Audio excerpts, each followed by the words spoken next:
Bom, meus amores, preparados para começarmos a nossa aula de hoje? Então, vamos dar início à nossa aula do dia 18 de novembro. Vamos começar a nossa aula. Primeiro, nós vamos observar o nosso calendário. Hoje é dia 18, quinta-feira, do mês de novembro do ano de 2021. E hoje é dia também da professora de Educação Física postar as aulas, as videoaulas de Educação Física, certo? Bom, e no nosso calendário de novembro, vamos observar que o dia 1º começou na segunda-feira, certo? Vamos observar porque nós vamos precisar dessa informação nas nossas atividades de hoje. Combinado? Começamos aqui o dia 1º na segunda e o mês de novembro vai até o dia 30. Bom, então nós vamos começar com o nosso livro didático de língua portuguesa. E nós vamos continuar com a nossa história, né?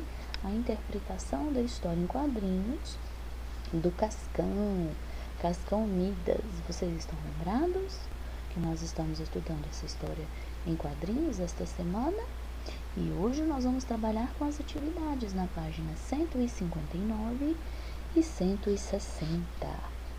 Lá na página 159, no número 1, diz assim, ó: releia o título da história em quadrinhos lida neste capítulo, Cascão Midas. Agora, separe as sílabas dos nomes desses personagens. Então, aqui no primeiro é o Cascão e aqui Midas. Então, são dois quadrinhos, tá vendo? Aqui vai ficar Cas e aqui Cão, Cascão. E aqui vai ficar Midas. Após vocês separarem, tem algumas perguntinhas aí.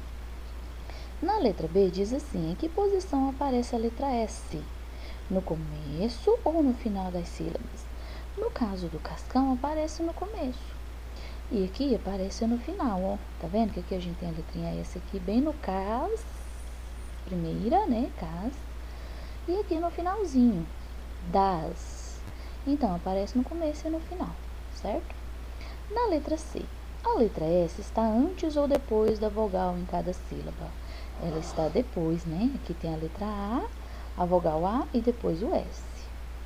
E aqui também a vogal A e depois o S. Número 2. Leia os nomes destas imagens e observe a posição da letra S em cada palavra. Aqui, salada. E do outro lado, suco. Vocês estão observando a letra S aqui, ó, da salada e do suco. A letra S está no começo ou no final? Aqui está no começo das sílabas, tanto na salada quanto no suco. Já na letra B diz assim: a letra S está antes ou depois da vogal? Está antes, né? Porque primeiro vem o S e depois a vogal A. E aqui vem o S e depois a vogal U. Então, está antes da vogal, certo? Continuando aí na próxima página, diz o seguinte: separe as sílabas e pinte a letra S das palavras a seguir. Então, vocês vão separar cada uma dessas palavrinhas e em seguida pintar a letra S. Por exemplo, a primeira, súdito. Vocês vão escrever su, bom tracinho, de, bom tracinho, to, súdito. E aí vão e pinta a letra S. E assim por diante. Após vocês separarem essas palavras, vocês vão fazer a próxima. Escreva essas palavras nas colunas abaixo de acordo com o grupo de sílabas, a qual cada um faz parte. Então, aqui a gente tem as palavrinhas que estarão escritas com as, es, is, os e o sa, se, si, so, su. Como assim, professora? Por exemplo, súdito. Não tem o SU? Então, ela vai entrar aqui, ó, olha aqui o SU. Então, você vai escrever aqui súdito. Na próxima, não é história, não tem o I e o S. Olha aqui o I e o S. Então, ela vai encaixar nessa coluna aqui. E assim por diante, vocês vão observando para ver se encaixa aqui ou do outro lado. Seguindo aí. Agora, Inverta as letras destacadas e forme novas palavras. Inverter, trocar de lugar. Aqui não está está, o E e o S.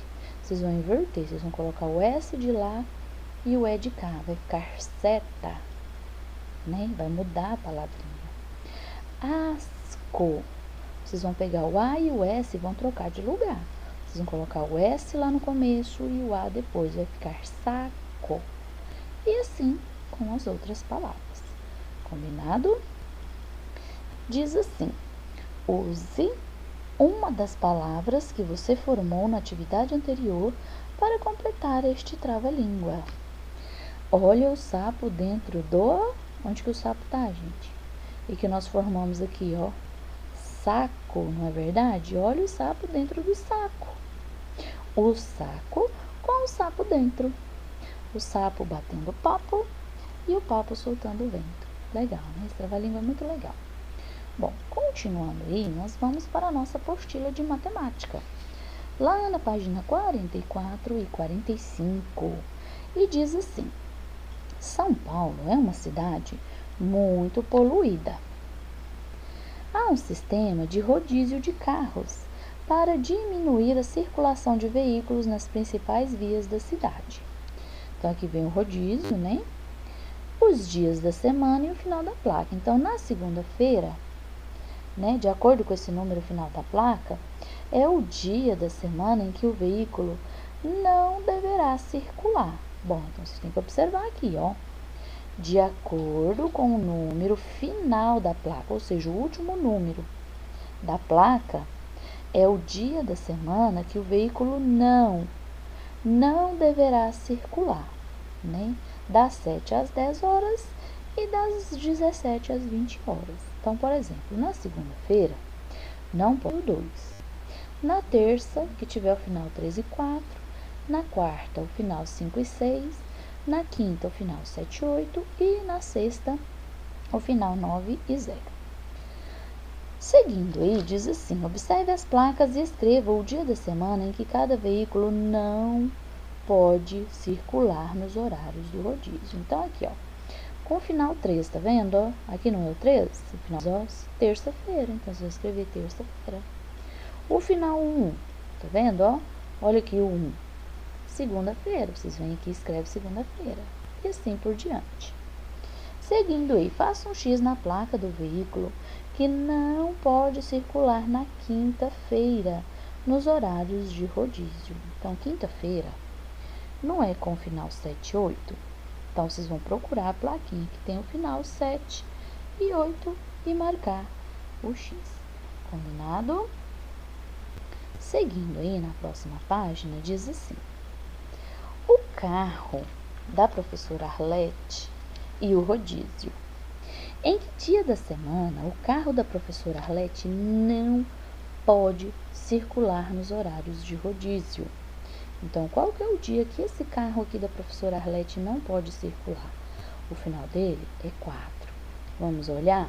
Ó, na terça-feira. Então, na terça-feira, ele não pode circular. Então, vocês vão marcar o quê? Terça-feira. Seguindo aí, complete o calendário deste mês e pinte os dias em que o carro da professora Arlete não pode circular. Bom, então, vocês estão lembrados que a professora falou para vocês observarem o primeiro dia? Lá no calendário, quando a gente falou do calendário, o dia primeiro começa aqui na segunda. Então, aqui vocês não vão colocar nada. E aqui, o dia primeiro. E assim por diante. 1, 2, 3, 4, 5, até o dia 30, na verdade, que o mês de novembro tem 30 dias. Então, de acordo, né, com o número do carro, né, o final do número da placa, né, da professora Arlete, do carro dela, complete, né, o calendário e pinte os dias em que o carro da professora Arlete não pode circular. Vocês se lembram que o carro dela não pode circular às terças-feiras? Então, vocês vão lá no calendário e vai pintar. Combinado? Seguindo aí, complete as placas dos carros usando os algarismos 3, 7 e 9, sem repeti-los. Então, vocês podem usar o 3, o 7 e o 9 sem repetir. Por exemplo, não pode colocar 3, 3, 9 ou 7, 7, 9. tem que ser sempre o 3, o 7 e o 9. Pode mudar de posição. Por exemplo, 7, 3, 9 ou 9, 3, 7. Nas 3 placas. Combinado? E seguindo aí com a nossa aula, nós vamos para o nosso livro de ciências. E lá no livro de ciências, nós vamos abrir lá na página 90 e 91. E vamos continuar falando sobre as partes das plantas, né? Que nós começamos a falar nas nossas aulas anteriores. Vocês estão lembrados? E agora nós vamos falar do ciclo de vida das plantas. Acompanhe aí a leitura com a professora. As plantas nascem, crescem, podem se reproduzir e morrem. Isso significa que elas têm um ciclo de vida. A maioria das plantas nasce de uma semente. Dela surge uma pequena raiz, depois um caule fino e as folhas. Com o tempo, o corpo da planta cresce e se desenvolve. Podem surgir então flores, frutos e sementes. O tempo de vida das plantas é bem variado. Há plantas que podem viver por muitos anos e outras que têm um ciclo de vida mais curto e podem viver menos de um ano. E aqui nós temos o ciclo de vida de um ipê rosa, olha que lindo, né? Então, primeiro vocês podem observar que aqui tem a sementinha, né? A sementinha, ela vai crescendo e se desenvolvendo, né? Então, ela nasce primeiro, ela germina, aos poucos ela desenvolve, né? Então, ela cresce e pode atingir de 18 a 35 metros. Então, ela fica bem grande, né? E aqui, ela pode se reproduzir, ou seja, né? As flores, a planta adulta pode se reproduzir, produz flores. Das flores formam-se os frutos e dentro dos frutos ficam as sementes, tá vendo? E dessa sementinha pode nascer uma nova árvore, né? E por fim, olha só, o ipê rosa ele vive cerca de 50 anos, bastante tempo, né? E por fim, ela morre, né? O ciclo de vida dela termina. Seguindo aí na próxima atividade, vem o número 4, né? Numere de 1 a 4 as imagens que representam as fases da vida de uma planta de milho. Depois, escreva abaixo de cada imagem a etapa do ciclo de vida em que a planta está. Use as palavras do quadro. Então, aqui no quadro tem as palavrinhas nasce, cresce, se reproduz e morre. Primeiro, vocês vão colocar o que acontece primeiro. É quando vem a sementinha, né? Planta a sementinha e ela vai nascer. Então, esse aqui é o número 1, né? Nasce. Então, vocês vão escrever nasce e aqui o número 1. O número 2 é quando ela cresce, ela vai se desenvolvendo. Então, vocês vão colocar número 2, a palavrinha cresce. Então, nasce, cresce. 1, 2. E aqui é o número 3, porque ela se reproduz. Olha o milho aqui, tá vendo? Ela se reproduz, então, número 3. E, por fim, o 4, ela morre, né? Então, vocês vão escrever aqui, ó, todas as palavrinhas. Nasce, cresce, reproduz e morre. O número 1, número 2, número 3 e número 4, certo? Aqui, essa atividade não tem necessidade de fazer, combinado? Somente até essa atividade aqui, combinado? Qualquer dúvida, é só enviar mensagem para a professora. Um grande abraço e até a próxima aula.